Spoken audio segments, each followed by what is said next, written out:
রাজকুমারী নিজের হাত পানির উপর ধরতেই পানির মাঝে বিশাল ঘূর্ণির সৃষ্টি হয়।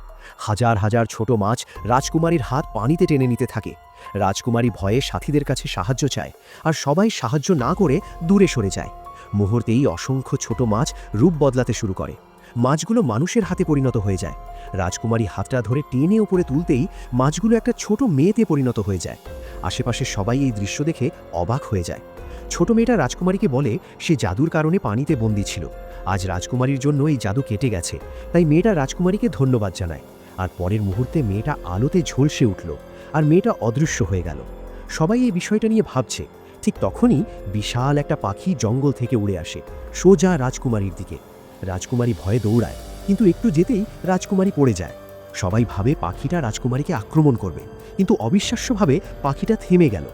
রাজকুমারী পাখিটাকে স্পর্শ করতে যেতেই বলদা রাজকুমার এসে কিছু না বুঝেই পাখিটাকে অস্ত্র দিয়ে আঘাত করে। মুহূর্তেই পাখিটার শরীর সাদা কঙ্কালের স্তূপে পরিণত হয়ে মাটিতে ছড়িয়ে পড়ে। রাজকুমারী রাগে বলদাকে একটা ঘুষি মারে। রাজকুমারী বলতে থাকে, তুমি না বুঝে পাখিটাকে কেন হত্যা করেছ? বলদা বলতে থাকে, আমি তো তোমাকে পাখিটার হাত থেকে বাঁচিয়েছি।